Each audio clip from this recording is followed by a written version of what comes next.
From Oscar Steakhouse, inside the Plaza Hotel and Casino in Las Vegas, you're on the corner of Main Street. Welcome to the only podcast produced by and recorded in the Las Vegas Hotel Casino. From gaming to dining to entertainment to sports to Vegas history, this is the place to be for the inside scoop, because this is the place to be downtown. Now, here's Plaza CEO Jonathan Jossel. We are sitting today in Oscar Steakhouse, not in the lounge. New location today. We got a beautiful backdrop of Fremont Street and everything else. The new patio. Lighting, yeah. And I'm very excited by today's guest. I've probably been waiting a year for this, maybe longer, maybe 2 years for this. But it's predominantly on entertainment. We also have Bronson with us today, who you guys will know occasionally fills in, jumps in, helps. But today, being entertainment and a show-based, we're going to have Bronson join us. And we will formally introduce our guest first. But speaking of entertainment, there's a couple of things I wanted to mention. I did find myself at the Electric Daisy Carnival this weekend. And how was that? And I have to tell you, this is like, I don't know if it's year 10, year 12. This guy has nailed this experience down. You walk in there and everything is thought through. Everything is planned. The design is insane. I mean, the most impressive design I've ever seen. And there's 200,000 people or 150,000 people, but it doesn't feel like it. Everyone's just having a good time. It was easy to get in, easy to get out. I remember in the old days, it would take like an hour and a half, 2 hours, maybe 4 hours to get there. Now they got people camping there. You don't look convinced, Bronson. You still think that you think that? I think it was easy for you to get there. Well, I think it's easier than it's ever been. You might be right on that. I mean, we went late. We left a little early, so we're not the hardcore. But still, what that does for the city and the amount of people it brings to town, and if you think about Las Vegas, in the old days, EDC would be like it. You had the Sphere, had Grateful Dead this weekend. You had shows at T-Mobile. You had Kane Brown. You had Pearl Jam. I mean, what a town. Entertainment everywhere. And at EDC, they did do the most unbelievable firework display, and it got me very, very excited for our fireworks, which begin this Friday. Right. Well, wait. As of this recording, As this of this Friday. recording, we went through, we already had our first week. Right, yeah. How did they go? It was amazing. It's going to be great. Oh, our guest is giving herself away already. And then one interesting piece of business is I did have a meeting last week with all the downtown casino owners regarding F1. Okay. And one good thing that's come out of it is obviously there's no secret that we struggled last year in F1. I think there's some people are nervous to say that. It's just a fact. Well, you had a little bit of a rant on this podcast. I did. Some ruffles around the edge. Yeah, well, not really, but the bottom line is we had to make it better. And one of the good things that's come out of it is the Denver Broncos are going to be playing at Allegiant Stadium. Mm-hmm. And I think downtown can find ways to program itself that isn't to do with F1. And maybe we can find F1 becoming something whereby, like EDC's in town, but other things are now happening, so we're not so beholden to F1. And I think that's the goal of that meeting and the goal for everyone that isn't in the footprint of the F1 and super high-end business. Okay. That was the takeaway. And everybody in downtown kind of agreed. Yeah, I think some were hoping F1 would come down here in some capacity, but it's just not going to happen. So I think in the end, everyone's okay with that. Would be my takeaway from it.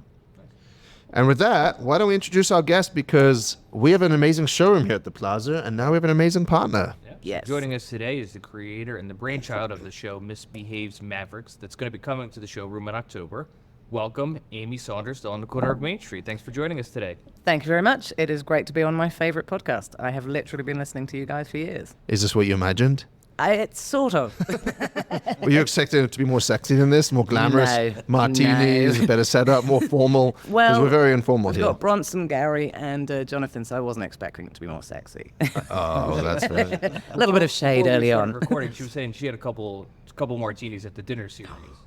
You did have a few martinis, didn't you? Listen, I had, I mean... Half your, I don't know if it was your fourth or your fifth one, but a lot of it was on the floor by the end of Was it? Yeah. I think someone gave me a few too many, but the first two were amazing. That you remember. Yeah, exactly. But they are, Oscar can hold a martini or It's funny, five, Oscar can't always he? says with that jalapeno martini, after like the halfway through it, you stop tasting it. Exactly. And I think Oscar might be Dangerous. right. Yeah. Anyway, Yeah, most people can't handle it. But that was a good dinner series. You that enjoyed was- it? Yeah, he's phenomenal. It's not my first one, and it blows me away. His charisma and power is phenomenal. The power in his voice as well. It felt like a roast. For those listening, the episode before this one is that episode that we're referring to that you were at. So you can go back and listen to his speech and probably your question. Indeed.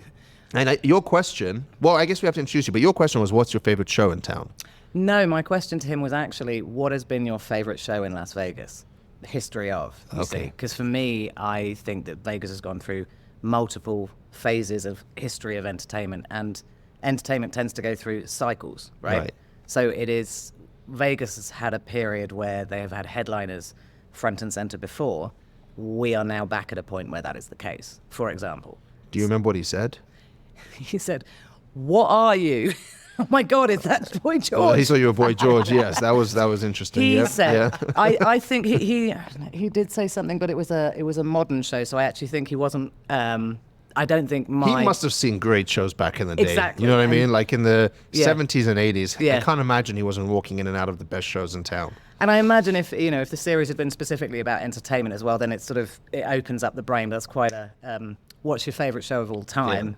Who knows? You know what's weird about him is that I think he's so scared to talk about the old days that he just never answers anything. Because I've tried to press him. I really want to know, was he ever on the Frank Rosenthal show? You know that Yeah, show that yeah. and I can never get a straight answer from him. He just looks at me like I'm saying something Did weird. you say anything? I think he thinks he's being bugged, and that if he says it, then the FBI is going to come after him for being. Like, I don't know why he doesn't answer the question, but I would love to have known if he was on the Frank Rosenthal show. Well, I'm aware of some of the things that were in your showroom, our showroom. All right, hold on. Who are you? Oh, good question. And what are we doing here? Yes, fair. Okay, how did you get in here? Yeah, what are we doing here? I am Amy Saunders, aka Misbehave. I have been living in Las Vegas since 2017. I came here with my Misbehave game show, which is a incredibly silly, anarchic, relatively subversive game show, which the entire set is cardboard, and I divided the audience based on their cell phones. So I had iPhones on one side, everyone else on the other side. Today you'd have a problem doing that. Well, quite. But I learned that people are insanely competitive if you put them into two groups. End of story. And I played at Bally's for 3 years at a little room called the Back Room, which is now still exists, but is currently not running as a venue. Okay. Damien Costa, I would say, is the reason that I am still here, because about 5 months into my run in Bally's, the producers sort of ran out of money, and he said, "Wait, I like this show. Let me find someone." What a surprise in Vegas. A producer ran out of money. Never heard that before. No, and so what followed was a sort of critically acclaimed, loved by the locals, hustle and a half, where I was continually scratching for audiences, which can happen in small, little, they're the sort of small scale shows have a real hustle on the strip. And it is, you can exist and you can survive, but you tend to do it through TripAdvisor and being good. And it's hard work. COVID, we shut down. But before that, I had actually met up with Ryan Doherty, who owns most of Sixth. I'm saying this to people in through the microphone. Yeah. And if you want to hear about Ryan Doherty, he was on an episode in the first 20 or so that we had prior to even doing the show with you. He was one of our first guests. Very good friend of all of us at the table. And I wanted to meet up with him because I wanted to see how to get the game show downtown. Because when I moved to Vegas in 2017, I moved downtown. My first place I lived was like Carson and 13th, so I could sort of spit and hit public house. And turn of phrase. Yeah. And I have only ever wanted to be downtown because it is what I wanted and expected of Vegas. So before 2017, though, you were in England? For 2017, I was essentially touring in a suitcase, traveled around the world for 20 years. In entertainment? In entertainment. And I would cover, so I would do the UK, Australia has an amazing circuit as well, and also did a bunch of America. But essentially was nomad and didn't have a base. Okay. And was doing game show around the world prior to that for about 10 years. Not 10 years. When I came to Vegas, I'd been doing it for 5 years. Okay. Thanks. And so after COVID, Ryan brings you to downtown. We'd been talking, and I had wanted to bring the game show downtown, and I was sort of talking to him, and I didn't know what he had and didn't have. And I'd seen Don't Tell Mamas, and I'd gone, God, that is just the perfect spot. You've got the beautiful footfall, the amount of people walking by, it's gorgeous, it's little. I mean, it's tiny, but anyway, I had a beer with him, and he said, hey, so I've just bought this little showroom called Don't Tell Mamas. I don't know anything about showrooms. Will you help me put it together? Leased. Leased from us. Leased from, of course, leased.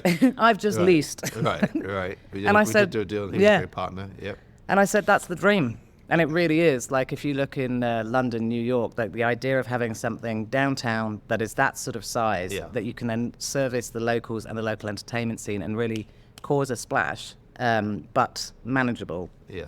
So me and him put that together, sort of designed the place, pulled it all together, and I thought what would make sense would be to put in a pretty simple variety show. And what I mean by simple is outside of Vegas, outside of America, there has been a re-emergence of variety that's been going on since the early 2000s at least. And that is now its own industry. There is a whole world of Spiegel tents moving around, and there is multiple shows that are sort of designed for that. A lot of them outside, and all of them in this town, are very story heavy. I don't need story. I just need good old-fashioned entertainment. Right. So I thought, I know, I'll get some great acts. I'll light them well. That's the show. Yep. So we did that, and that was Mavericks. And it was really all encompassing. I mean, I saw the show there 3 or 4 times maybe. You did. And you had the bartenders part of the show. They would sing. It was a small venue. Yeah. Very small venue, and everyone was involved in some capacity. I would describe it. Correct me if I'm wrong. And this is how I've sort of described you, but that show is more like the Box in New York or London / the Absinthe of downtown. Is that a fair?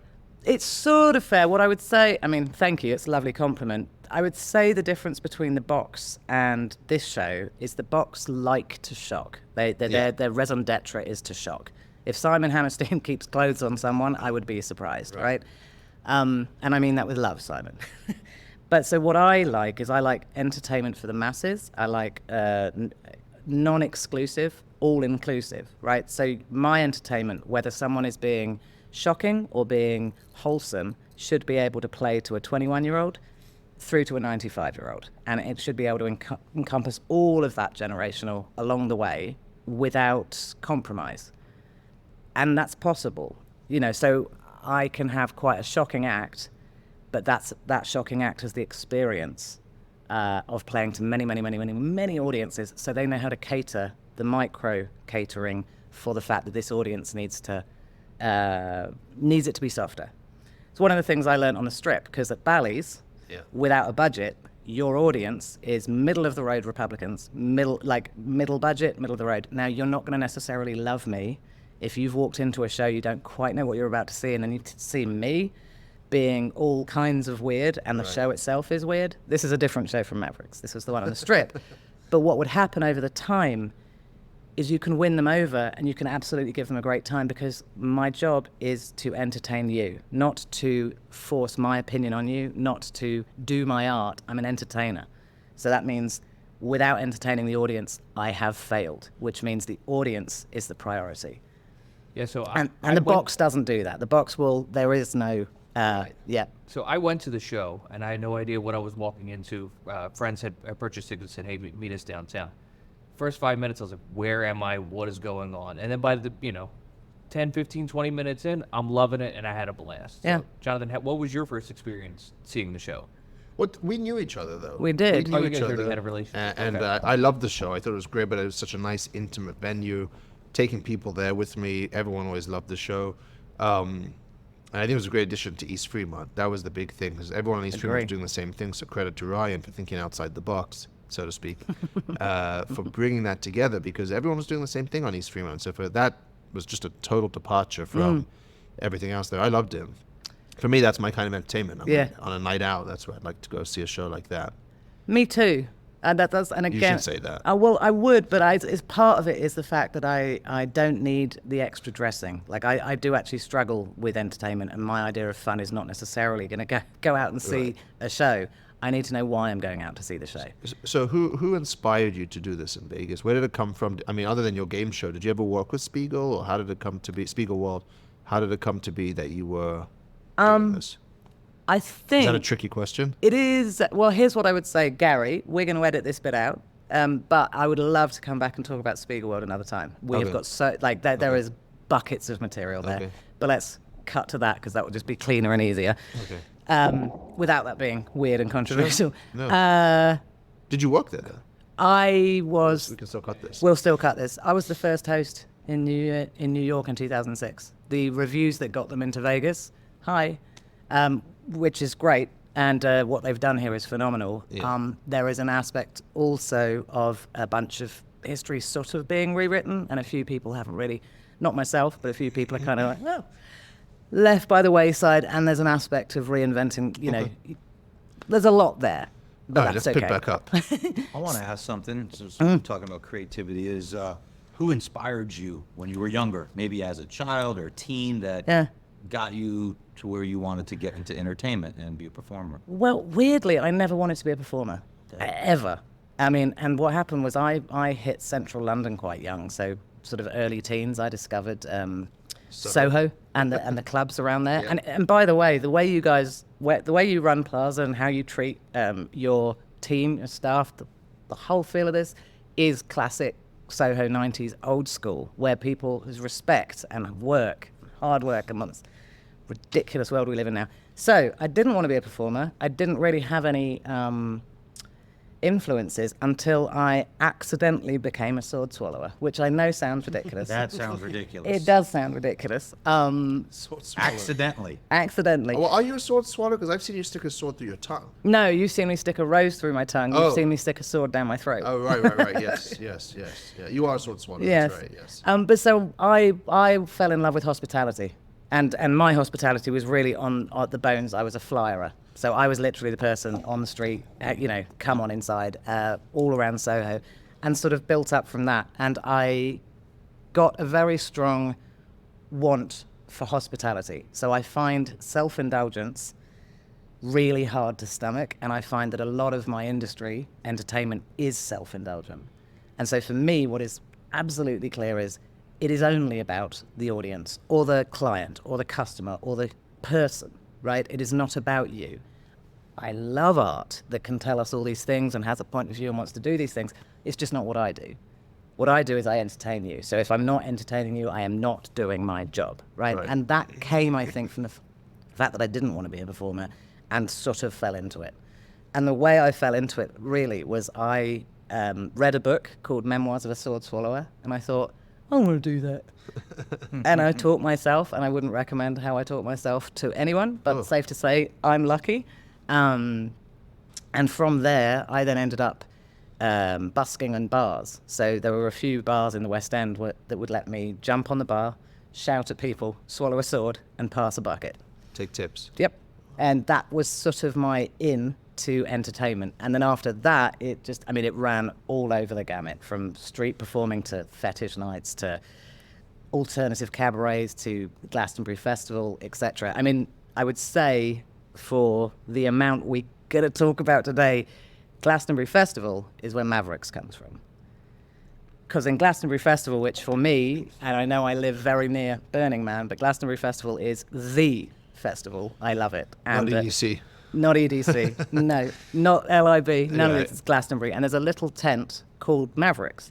And I co-ran this little tent. And what we would do is we would do late night entertainment with the goal of it being loose and live. Still happening now. Really? Still called Mavericks. And Still for anyone who called doesn't know, Glastonbury is the biggest festival in England by far, isn't it? And No? I think it might be Yeah. the biggest music festival in the world. In the world, yeah. No, Yeah. it's massive. Yeah.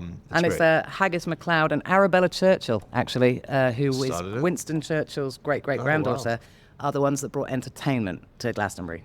All right, so let's bring it back to downtown Las Vegas. Let's. How did you discover the Plaza Showroom? You mentioned you love the Plaza.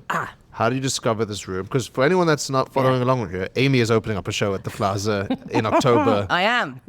And Yes. we're very excited to have you here. How did you find the room? And maybe Bronson and Gary, let's talk a little bit about our insanely bad history with shows that we've had. But It's first, also got a pretty good, it's got a pretty fascinating history. I saw a little burlesque show in there, and that was the first time I can't remember what it was called. was it the Burlesque Hall of Fame? No, it was after used to have that, You did yeah. used to. So it was I think it was in 2018 or 2019 maybe. Yeah, no, Burlesque Hall of Fame was like early days. Yeah. And so I just remember thinking, holy smokes, this is here? And that was then, and when was this? Was it just before COVID or after? But I got invited to Amazing Jonathan's memorial. Yep. And he was to a good date- friend of mine. And by the way, a lot of people complimenting me on our partnership together, but his wife, I Sia, saw that. texted me to say thanks for partnering with you, and she's excited to come see it. And I'm excited. It was real lovely to see that, because that's the best show I've seen in Vegas. And the reason it's the best show I've seen in Vegas, Wait, which one? Amazing Jonathan's Memorial. Oh, okay, the memorial. The best show I've seen in Vegas, Yeah. because that was a beautiful room of people who were ready to laugh. And the people that came on and roasted, that's what I understand of Vegas. I fell in love with Las Vegas because of its history. Right. And I came here wanting to see the hospitality and entertainment history of this place, not throwbacks that are dated that we don't need anymore, but just the actual sensibility of the late and live lounges. Like, where the hell is the equivalent of Louis Prima and Keely Smith? Right. Like, they had people bouncing off the ceilings, and that spirit, the aspect of what I was looking for, was in that memorial.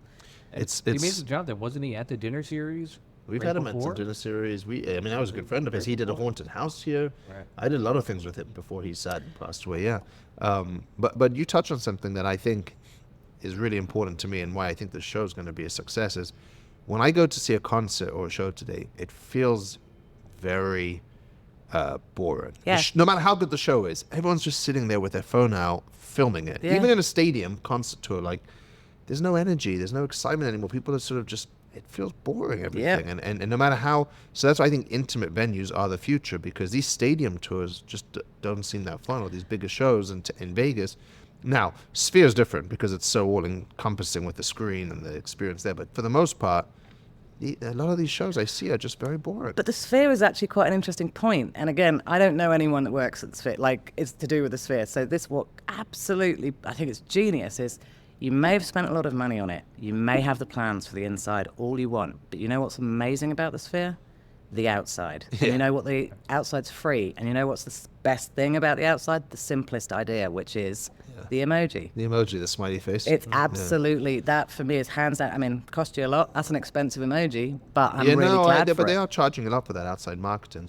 But this But not the emoji. No, but Right. that's the thing. So it's like the bit that is actually impacting the skyline, impacting Right.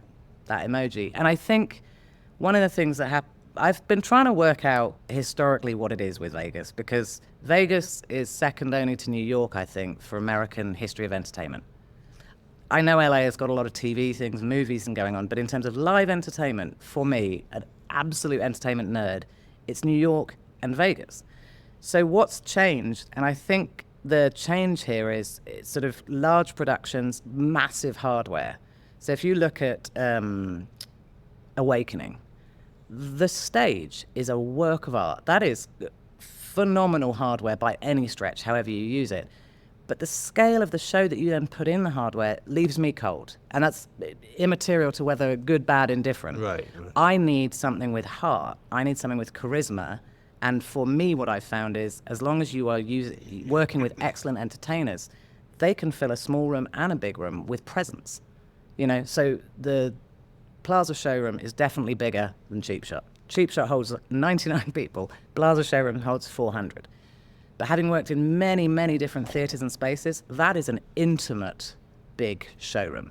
Like, there is the London Palladium, the Hackney Empire, the Blackpool Grand, all built by a beautiful architect called Robert Matcham. And he had, these are Victorian theatres, but they had the ability with pushing the rake of the stage and the balconies, it meant they felt very intimate. And this showroom that you have is beautifully designed, and because it's been untouched, that is an experience in itself. Right. So for me, I know that I would be able to walk into there, hang the show. Once that room is lit, beautiful, I would happily spend I'd spend an evening in there without a show on. Well, We're gonna have a show. We're gonna have a show, right? But I want you to thank Bronson at this point, because the reason he's here today is you've been here, what, Bronson, 7 years, 8 years? 8 years. 8 years. I was ready to give up the showroom. Thank you, Bronson. Well, historically, downtown hasn't had a lot of entertainment acts that have Well, I wouldn't say historically. I'd say in the last 15 2 years. decades, yeah, 15, Right. 20 Yeah. years. Historically, it did have. Exactly. But then Fremont Street's got all the free entertainment, and shows generally have been changing and struggling in many locations. And we had a run here from 2010 to 2017. What year was Mob Story? 18 or 19, 18. And that was an amazing show. was a great Yeah. It was probably the best Yeah. one we've ever had. And once that didn't work out, I was really ready just to throw in the towel. And we threw out everything from let's make it a sports book with a great screen, a great restaurant, pre-soccer. We thought about let's turn it into a bingo room. We had a few other ideas for it, but Bronson fought to save that room. Thank you. And I don't know why, but he did, and thankfully now we have you. I mean, what did you see in the room that made you want to save it, Bronson?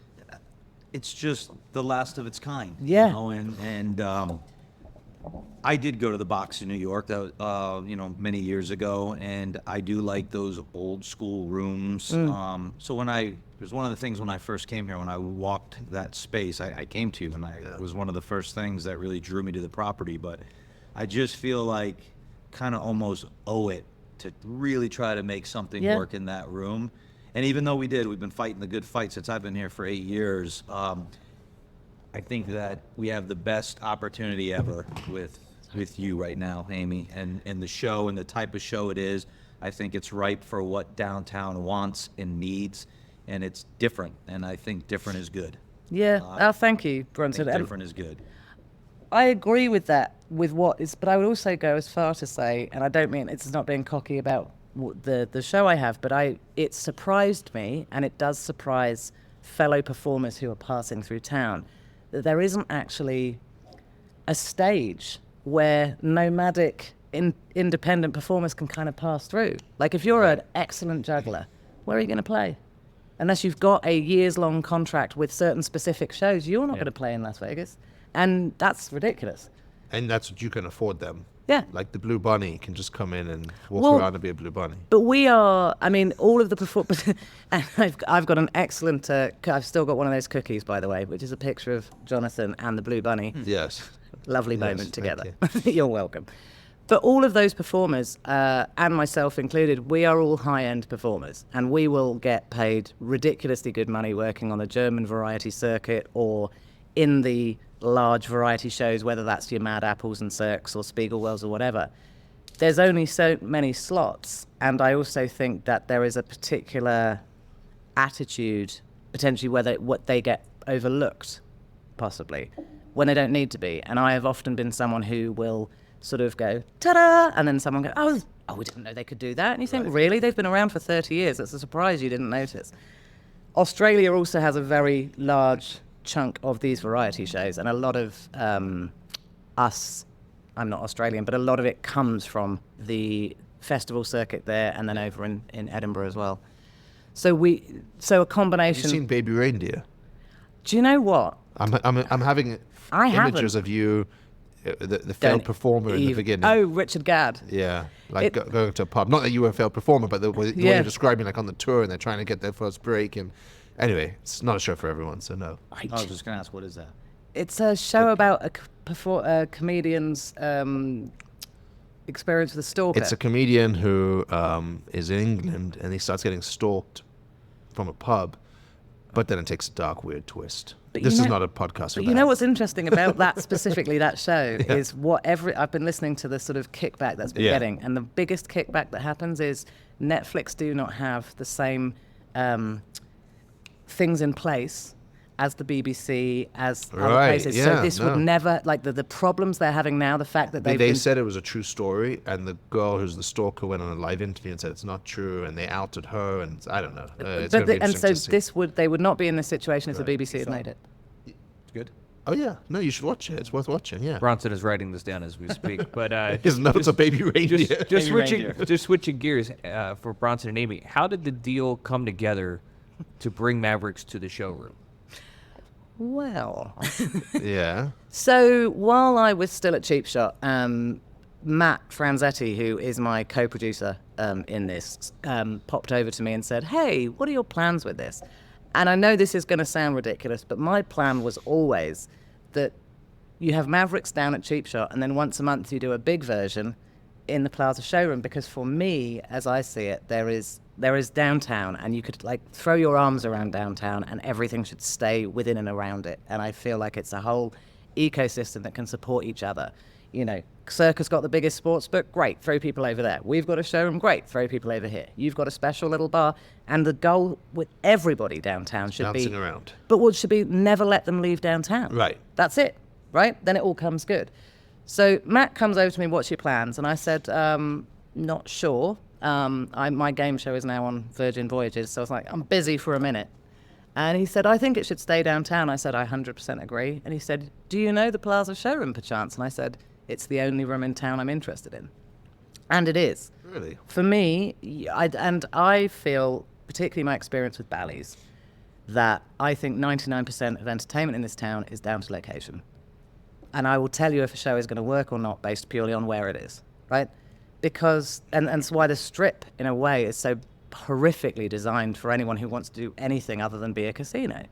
Like, here is designed for humans to discover things, find things, easily walk around. If I want to walk from from Horseshoe to Cosmo, it's going to take me 15 minutes, and it's only across the road. You wish. Exactly. Right. Yeah. Right. So we were talking, and then I was like, all right, well, I have shared a drink with Jonathan. Let me go and have a chat with him and see whether he's up for it. And I have to say as well, and you could just, when I first spoke to you and you said, does Doherty know? Right. And I said, no, but I can check in with him. Will that be a problem? And you said, no, it's business, but he's a mate of mine. And I just remember thinking, oh my God, strength of character. Yeah. How unusual. I mean, it really blew my mind. Yeah, no, I said you should talk to him before we talk. Absolutely. And that was the right thing, yeah. And then I went and spoke to Doherty. He was absolutely fine. We came back, and then we were talking. Yeah, we talked for about 18 months. We did. And we were talking to other people, Bronson and I, trying to figure out what to do with the show. And we had other shows looking at it. And my job, and maybe this is going to be negative, but my job when I meet with someone, although you're different because you got a track record and you've done this and understand the industry as well as anyone.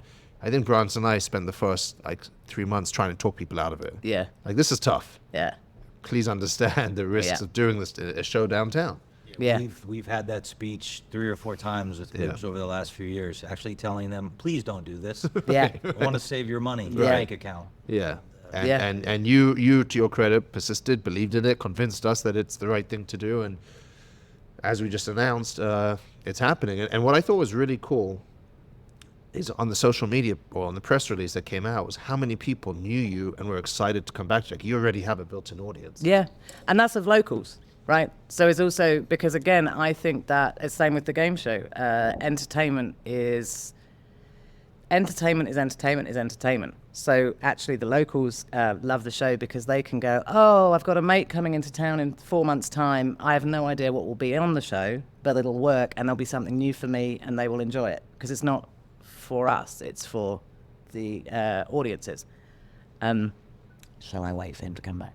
It's weird because you've got the filming now. That's amazing. But what I also think is very, very important, and this is what I've thought this since I hit town back in 2017. We good? What is that, Gary? Recording, but it got too hot. What is this? It's a 360 camera. Are we still going? We are. Yeah, audio's still going. But what I thought was absolutely key, and I still think that is going, again, hospitality is about the people you are giving hospitality to. And in this day and age, I've said it since 2017, now more than anything, is goddamn prices. Like, it needs to be affordable. Right. And affordable means that you need to feel like, I feel good. I'm not sitting here aggressively going, go on, do your worst, because you have fleeced me at the ticket office, right? And I think now, with, again, the cycle of entertainment historically, we've just gone from large production shows where it's sort of, wow, look at all this scale, to I want to see Adele, to I want to see Adele, or I want to see the Raiders Golden Knights. We are the sideshow to the main event, which means that there are still plenty of dollars on the table, just the denomination is lower. Right. Understand your place, work accordingly, and then we're going, this is insanely affordable, relatively speaking. I mean, if you can't afford to eat, everything is expensive. But if you've come to Vegas and you want to watch your team or a headliner, and then you're like, what else shall we do? Right. And you can come to Mavericks and you can get a couple of drinks, and it's not going to touch your wallet. Yeah. I have to say, I know really, really rich people that refuse to pay to go see Adele. It's just outrageous. I mean, you can't see Adele. I don't think Adele's that outrageous for what it is. I think what's outrageous is to go and see a Who the Hell Are You production show on the Strip, and you've ended up, once you add the fees into it, you've ended up buying a $300 ticket to sit down and what? respectfully. Yeah, no, I You know what I mean? understand. Like, Yeah. I But I just think that at some level, we debate this with steak, but at some level, there's just a breaking point to where no matter how good it is, Yeah. the price doesn't justify it. And so, like, today's the cost of meat's gone through the roof, and I don't care how good the steak tastes. If I have to pay over $200 for it, I'm not going to have a good experience, right? I think that's how people feel. I might be wrong on that. You could share it, which I only eat family style anyway, but generally speaking, like, I think there's a breaking point with Yeah. Adele. If you spend $3,000 for a good ticket, you have to do something pretty special for you to be like, that was really good, right?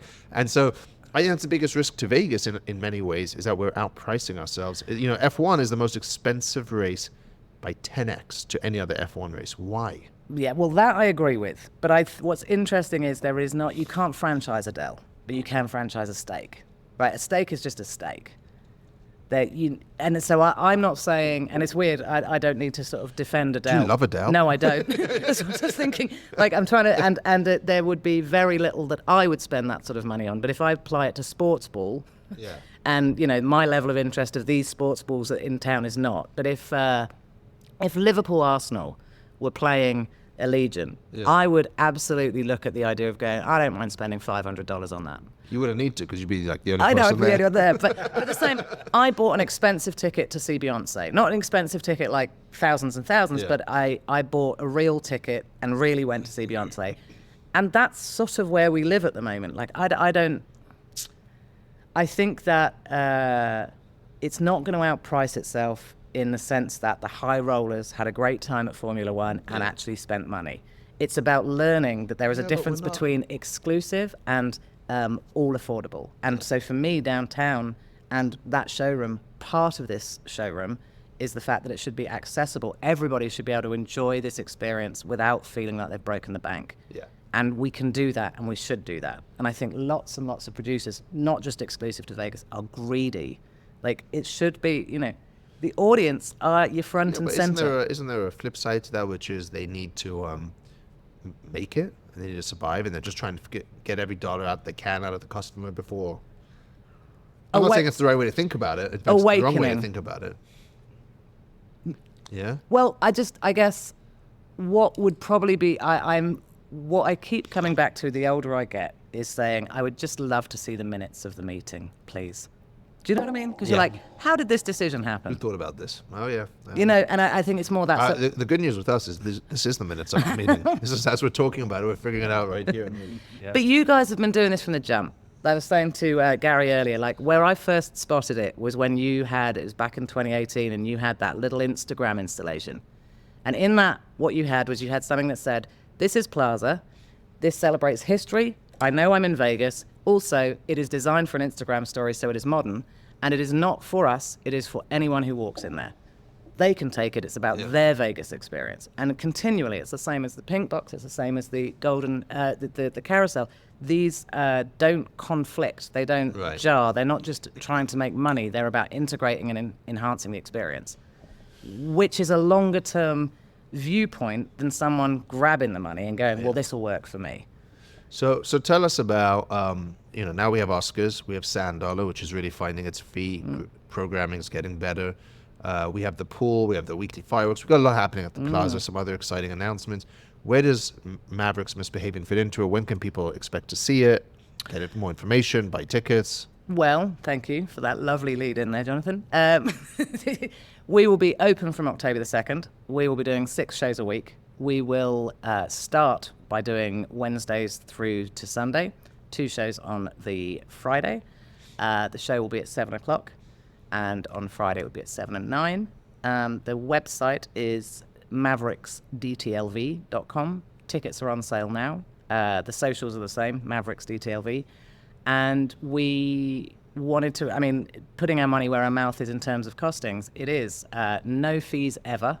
We're eating the fee because personally, I really loathe the resort fees, the add-on fees, the fact that a $49 ticket will actually be $100 by the time you get to checkout. I'll leave, but then you and Gary can talk about resort fees and how much you both hate them after. Yeah, no, listen, we'll just skip it on now. You could also go to our website, plazahotelcasino.com/entertainment. You'll have all the information there for the tickets as well. But basically, we have locals tickets for $35, and then we also have tickets will range from $49 to $99. That's it. And what will be cool is if we can get all the downtown casinos to work together, because there really aren't many shows for them to send their customers to. And same way that they're all helping now promote the fireworks, maybe there's something that we can have, the weekly fireworks, maybe there's a way we can have them help promote the show. 100%. Why not? I mean, and it's interesting. We send our customers to the sports book across the street. But this is the thing. So I've done Edinburgh for many years, and Edinburgh during the festival becomes one small ecosystem of a city sort of, and you just there is only this city and there is only this festival, and so we all have to work together in this ecosystem. This feels like it's built in for that. Really does. So I got one question that what exactly should people expect when they come to see the show? People should expect to walk into that beautiful room and feel like how I felt when I first discovered a Spiegel tent. So what happens? They're going to walk in and go, oh my God, I am in a time and a space that just makes me feel great. Whether that was their first school disco, whether it was their prom, the first nightclub they went to that really made them feel special, because the room itself will be beautiful. Then they will sit down. They will get excellent hospitality from our staff inside the room. They will get really cheap, reasonable drinks. And then they will be entertained with a 2 45-minute halves show, which is me hosting, being as entertaining as I can be, and a variety of different acts ranging from like a juggler to a stripper to burlesque to aerial, because we will have... do I need to... We're not allowed to have nudity here. I did try and have the puppetry of the penis. Oh, God. And that's a lot of nudity. And they told me you're not Taint allowed happening. to have... Gaming Control Board doesn't allow nudity. Now, you're allowed to put tassels. Yep. But the lower After parts, working, I mean, that's the thing. So having done the strip with my game show and also done Mavericks down the road, I am well educated in what is and is not okay in a room. Yeah. And I'm also aware, again, because, and this sort of comes from experience, but is you need to have a broad brushstroke. So that again, the audience we will get here needs to be comfortable with what we are doing. Yeah. That means that there's not going to be the wrong things shoved in people's I faces. might be the only gaming licensee in the state of Nevada who asked his lobbyist and gaming attorney to present the puppetry of the penis to the Gaming Control Board to see if they would make an exception for that show. And I wasn't in the meeting, but they came back with a very hard no. Hard no, I could see that. Yeah. There's no exception. And comedy. So we'll get a whole variety. And the thing is, what I know a lot of people, and what I have learned over the years is if you create a stage that is fun for performers to play on, they want to play on it. Doesn't matter where I've been, it's that. Mac King was a good example downtown. He came and played, he really enjoyed it, he wanted to come back. And I intend to use that as well, where we go, come and play. This is such a beautiful space to come and play. Yeah. And I can utilize that with performers around the world, as well as performers in town, as well as the bedrock, which will be variety, meaning... So it's always going to kind of be a different show. So Yeah. if you come and see the show now, and then 6 months from now, 100%. it's going to be a completely different show. Yep. Because the acts are going to be different. And They have to turn over. Yeah. I would add that the key to anything in Las Vegas, and I think you and I have talked about this, Bronson, but things take time.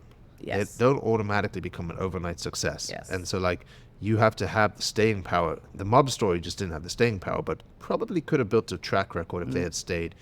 And so, like, the average person comes to Vegas once a year. If they come in and see your show and they're going to love it, well, when they come next year, they're going to want to know they can go see the show and tell Yeah. their friends about it. And that's how these businesses grow, whether it was even the Oscars dinner series. We used to struggle to sell that thing out. Now we have a waiting list every single time. It sells out in 24 hours. But it took us 3, 4, 5 years to build Yep. the brand and the consistency. And I just think that a lot of these shows take time to build. When I was at Bally's, I finally got to understand why the box office never knew where we were for the first year or what we were. It's because they don't bother learning your name until you've been there for longer than a year, which I think is quite reasonable. In Well, a sense, like, but in a sense, it does They make... got to help you get there, though. They got to know where you are to help you Yes, get there. but there needs to be an infrastructure for them to be incentivized to help you get there, and it's it's a different landscape now. So I agree on the staying power, which again is why this is not done in that sort of bloated way. I mean, this is done fair. This is a proletariat show, Right. in a sense where nothing is bloated, nothing is over the top. Everyone is just making this work, and that's why on the quiet times in Vegas, in our first year, we can absorb that. And I Excuse me? also know that room can handle not being full and still feeling amazing, Right. which is important. Yeah. Perfect. So, Amy, as we kind of wrap up, and thank you again so much for your time. I'm sure we'll be seeing a lot more of you kind of over the next few Do we have your offices in here? We need to get your offices. I'll have an office. I mean, get you my something God, it's like formal. Shoreditch Yeah, upstairs. it's brilliant. But as we always, as you know, because you listen to the podcast, any words of wisdom for our listeners? Oh Or no! I advice? listened You to had to have been podcast, I didn't prepared for prepare this. I didn't. Let me think. Any words of wisdom? Any advice for the young listener wanting to get into showbiz? Any, I don't know, Entrepreneurs? any Could be for quotes? anything. Yeah. Oh, okay. Hang on. Not a quote, but I would say that if you want to do it, care about it, not about the result of it. If you're in it for the greed, maybe it'll work in the modern age, but it's not very interesting. So if you don't care about what you're doing, it's not going to work. It's not particularly a goal. Hang on, let me see if I've got anything else. Scratches around. Any other notes on Wow. there? No, none. I've got nothing to say to anyone. Well, No. we're excited to have you as part of the Plaza family. I mentioned that at the dinner series, but this is a big deal for us. That room is such an important part of the process for us, and to have all of our, we got a few new F&B concepts coming. To have Sandal, the pool, Oscars, you, all firing on all cylinders. The carousel bar. It's just another big piece of the puzzle. So if we can help Yeah. you and you can help us, it's going to be a great partnership. And I hope in 10 years we're still talking about Mavericks misbehaving. Me too, and I do feel it is ripe to stay there and be that. That is exactly the thing. But I suppose the thing I would close on is, for me again, what I love about Plaza is you are serving the Great Dame, and all of these are component parts of her. Like, it doesn't. You're not trying to claim something, stick something on top of it. It has to enhance what is. And I think that's really unusual, and that's what we want to be doing in here. Yeah. Perfect. Thank you so much, Amy, for joining us on the corner of Main Street.